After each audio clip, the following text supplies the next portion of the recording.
I let my boyfriend's ex live in my house cheaply for years. Then she refused to leave, turned my kids against me, and secretly got back with him. So I exposed them and walked away with everything still in my name. I'm a 35-year-old woman and my partner is a 41-year-old man. We've been together for a lovely 7 years, building our life side by side.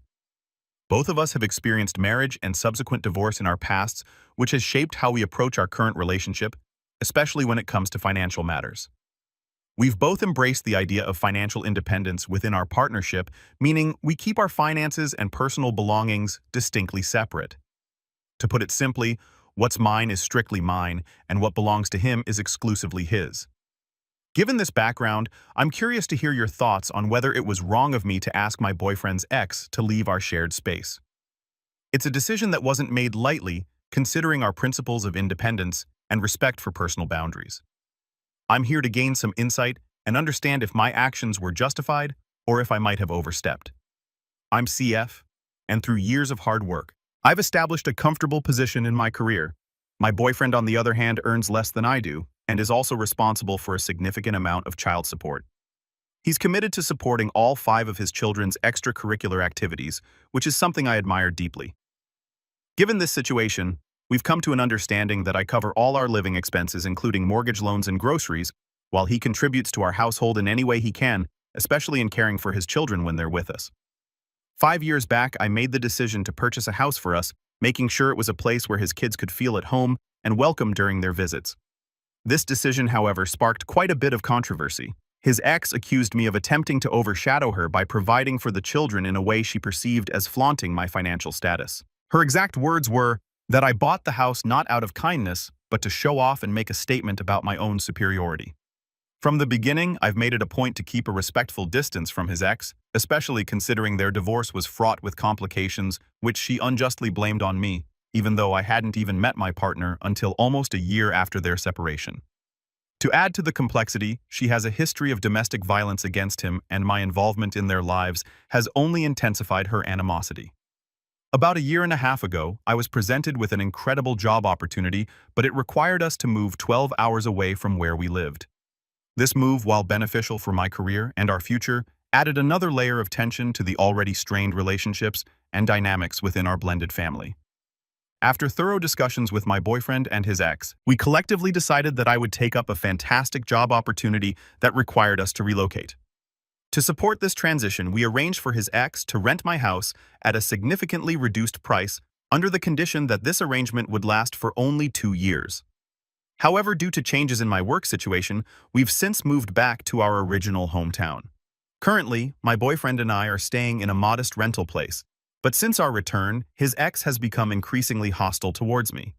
She has even gone as far as to tell my boyfriend that his children have always disliked me, claiming their kindness was solely out of respect for him and that they never wish to see me again.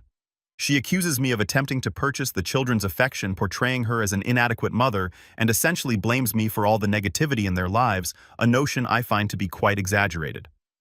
Despite these accusations, I genuinely care for the children in my own way and would never want to put them in a position where they feel torn or uncomfortable because of me. To ensure they remain at ease, we've arranged for my boyfriend to spend ample time with them and to be present at their extracurricular and school events without me. When my work requires me to travel, that's when the children visit our home. I've suggested the possibility of therapy or counseling to address these issues constructively, but the ex dismisses the idea outright, interpreting it as an attack on her parenting. Now, with the 2-year agreement nearing its end and me wanting to reclaim my house, she argues that since I can afford both a rental and a mortgage, I should allow her and the children to continue living in the house indefinitely. Given the current state of affairs where the children have expressed their dislike for me, it seems impractical for just my boyfriend and me to occupy what's perceived as an excessively large space. This sentiment has escalated to the point where his children are now even more upset, with me accusing me of forcing them and their mother out of what they've come to consider their home. My boyfriend is caught in a difficult position, primarily concerned with the well-being and happiness of his children. Before delving into the updates, let's address some of the initial reactions. A prevalent sentiment is that the house in question is not a shared family home, but rather belongs to me. The advice leans heavily against allowing manipulation due to financial disparities between what he and his ex can afford. This situation reminds me of a story about a lottery winner who faced unfair expectations due to her newfound wealth, suggesting that inability to afford a home does not obligate someone to forfeit their property to another. The consensus is to provide the ex with a fair notice, such as 1 month, to find alternative accommodation, fully understanding that the children's feelings are beyond my control. If their response is unfavorable, it's important to recognize that their attitudes are shaped by their upbringing, which seems to lack lessons in respect and understanding of boundaries. The decision to allow the ex to stay in the house, though, made with generosity, has been met with unwarranted negativity. The ex's interpretation of every action as malicious has unfortunately positioned me as the antagonist for not permanently handing over the house. This situation was somewhat foreseeable, yet it's clear that reclaiming the house might lead to the need for formal eviction processes and potentially dealing with damage to the property as a form of backlash. In summary, the path forward involves reclaiming my house while preparing for the complexities and potential fallout that may accompany such a decision. Being portrayed as the villain in this scenario is unfair to you, Opie. It's clear that you're not at fault here, but there's a hint of naivety and a lack of judgment on your part. Engaging in this arrangement was questionable from the start. It prompts a serious reflection on what you're truly gaining from this relationship. The situation appears to be deteriorating, and it's unlikely to improve. You're shouldering a financial burden for someone who seems incapable of defending you or standing up for himself. It appears as though you're exerting effort to support both yourself and his children, yet the dynamics suggest otherwise. Your boyfriend's ex seems to have significant influence over your relationship, raising the question of whom you're actually in a relationship with, him or his ex. This situation is not something you need to endure. Life without these complications will likely bring you much relief. You're caught in a conflict that seems unwinnable. Your boyfriend's reluctance to confront his ex about her manipulative behavior and the alienation of his children indicates a deeper issue. Don't you think you deserve more? With your financial stability, you could be enjoying your life rather than being embroiled in endless drama. It's important to consider moving on from worrying about children who are being taught to resent you. The future appears grim if the current trajectory continues. The expectations set by their mother could lead to them demanding your financial support for major life events and necessities, all while disrespecting you. Therapy may seem like a solution, but it's ineffective if their mother continues to influence their perception of you. You're not in the wrong here, but the path ahead looks challenging with the ongoing dynamics. It's crucial to prioritize your well-being and reconsider the viability of this relationship. It seems like your boyfriend has a tendency to yield to any and all requests, with his ex encouraging this behavior at every turn. The advice to distance yourself from this situation by removing them from your life is bold, but might offer a pathway to freedom. Reflecting on what you truly gain from this relationship is crucial. While it may not offer the loving and fulfilling partnership you envisioned, relationships are complex and can't be fully encapsulated in a single post. Despite the financial implications being a significant aspect of your concerns, you've chosen to support your partner due to your own personal circumstances, including having a limited family network and no children of your own. Acknowledging that allowing the ex to rent was a mistake is an important step, and it's clear you've recognized the naivety in hoping for her appreciation. The idea of evicting her, while difficult, has been made somewhat easier by involving a professional agent to manage the process, and your boyfriend is prepared for the consequences. Your guilt concerning the children is understandable, as they are innocent in this complex adult situation. 4 months have passed since my last update, and I've received several requests for more information following my original story. If you're curious about the details, feel free to explore my profile for the backstory. Reflecting on my actions and the feedback from the community, I've come to recognize my mistakes. The realization hit me hard. I was at fault for how I handled things. The desire to reclaim my house was strong, but the thought of living in a space that no longer felt like mine, tainted by the presence of someone I had grown to resent, was unsettling. The house had lost its sense of being my sanctuary, prompting a decisive move on my part. I chose to sell it. Discussing this with my boyfriend, his reaction was lukewarm at best, leaving the decision squarely on my shoulders. I offered his ex the choice to either stay in the house under new ownership or find a new place to live. Her reaction was extreme, to say the least, revealing a shocking development between her and my boyfriend in my absence due to frequent work-related travel. It appears they rekindled their connection, sharing inappropriate messages and photos alongside complaints about me. She even suggested that should my boyfriend and I part ways, leaving the house to them would solve my space dilemma. Confronting my boyfriend led to a moment of panic on his part before he confessed to everything. He insisted their interactions were emotional rather than physical, driven by loneliness and the need for comfort during my absence. He expressed deep remorse and embarrassment, admitting that the situation stemmed from his feelings of inadequacy and missing his children.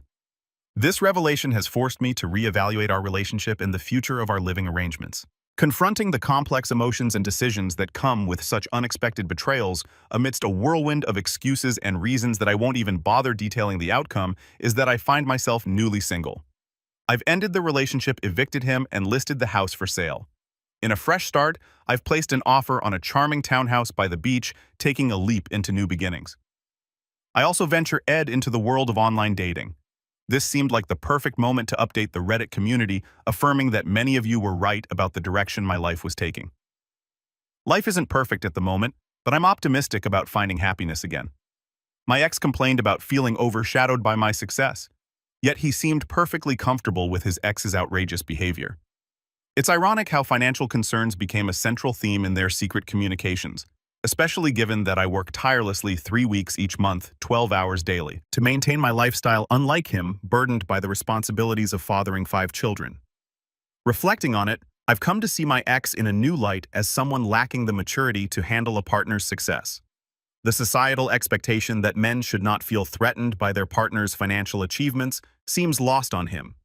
His insecurities were misplaced, focusing on my financial status rather than the genuine issues his ex brought into our lives, which genuinely warranted concern. Their actions, however misguided, have inadvertently done me a favor by revealing their true characters through her revelations and his admissions. They've removed themselves from my life, eliminating the constant stress and tension their presence caused. This update marks the closure of a chapter filled with deceit and manipulation, and I'm now moving forward relieved and ready for whatever comes next. I'm curious if the community would be interested in hearing more about how the saga with the ex and her antics unfolds, but for now I'm focusing on rebuilding and enjoying a much-needed peace of mind. I've been doing my best to keep myself in the dark about their current circumstances, not so much for their sake, but for the kids. Despite everything that went down between me and their parents, I was a significant part of their lives for a considerable amount of time. The thought of those children possibly facing a tough time because of their parents' reckless decisions does trouble me. It's hard not to think about whether they're in a safe and stable environment. Now living in a small town means running into them or catching glimpses of their lives is somewhat inevitable. Just the other day, I spotted one of the kids from afar while I was near the local market, and my ex was there too, confirming my suspicions that he and his ex might be back together. Seeing them didn't bring up feelings of hurt. It was more a sense of disbelief at their lack of awareness about their own situation. It felt like observing two people making obviously poor choices, yet completely oblivious to the consequences. As for their living arrangements and whether they're truly together, I genuinely have no idea. After everything came to light, I offered him the option to stay in the rental while I sought a new place for myself. I left it to my real estate agent to handle the dealings with his ex, making it clear that I wanted minimal involvement. My only requests were to be notified once she vacated the property and when the sales were finalized. The whole situation has been a lesson in distancing myself from the chaos and focusing on my own path forward. While part of me is curious about how they're managing, especially for the kids' sake, I'm consciously choosing to not let their choices impact my peace of mind any longer. I've recently been updated that she is expected to vac the house by mid-November, and the house is set to hit the market by mid-December. Throughout this ordeal, I've chosen to remain deliberately uninformed about their living situation to preserve my mental health. I must admit, the outpouring of support and kindness from everyone here has caught me off guard emotionally. Over the past few months, I've been harshly berating myself for being so naive and overly accommodating in the whole mess.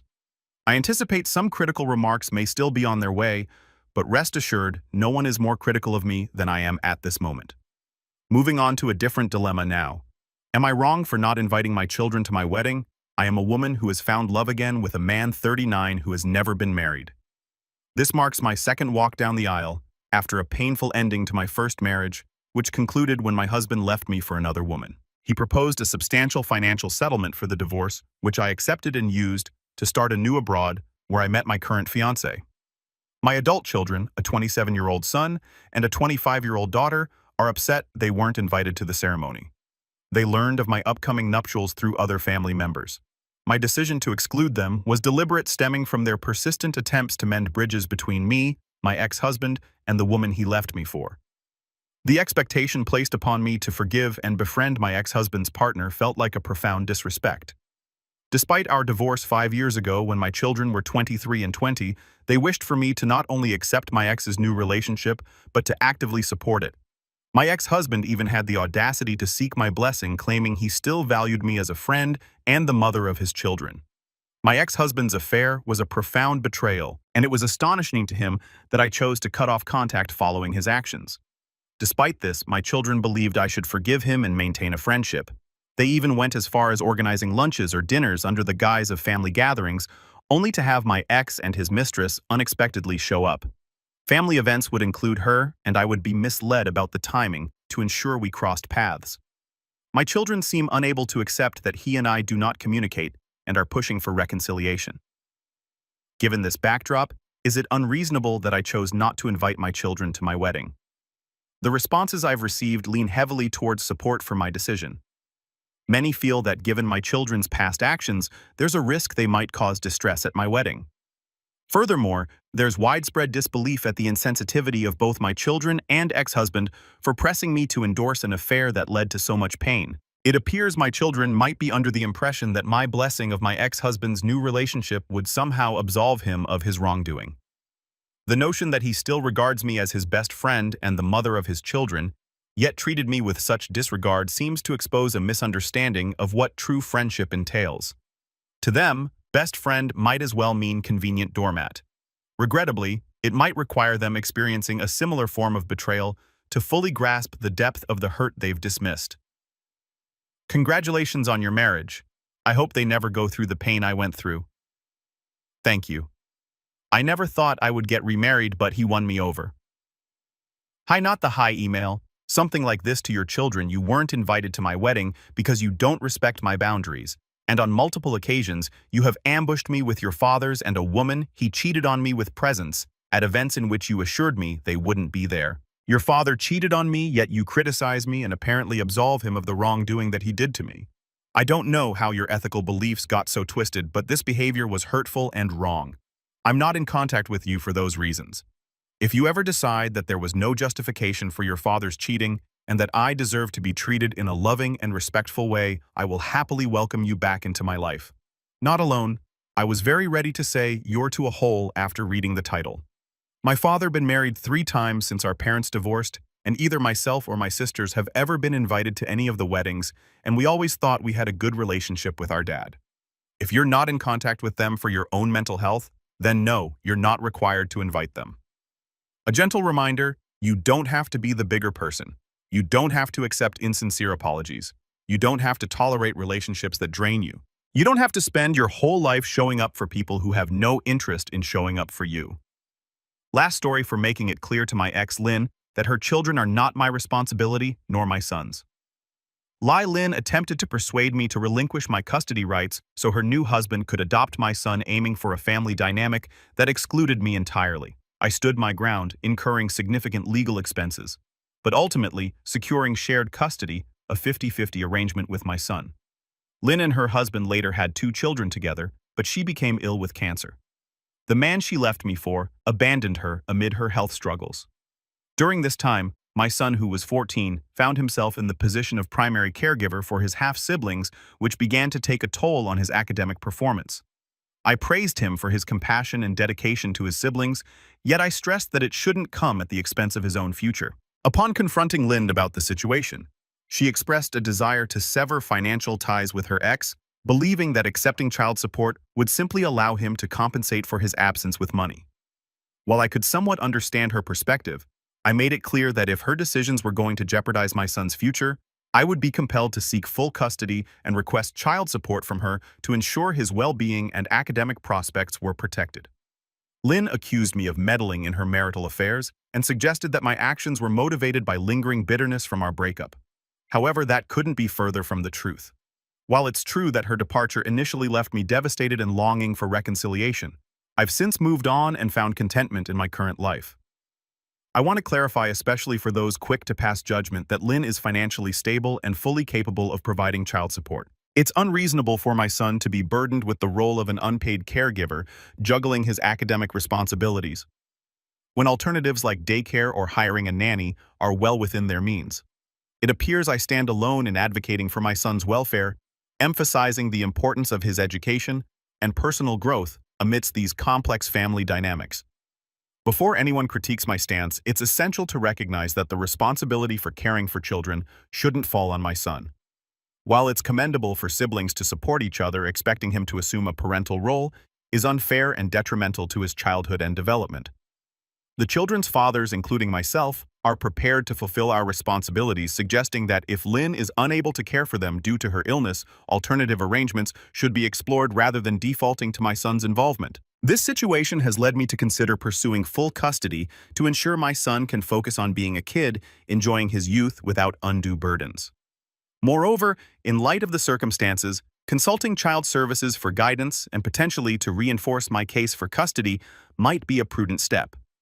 This isn't about undermining Lynn, but ensuring that the children's needs are met appropriately and that my son's rights and well-being are protected.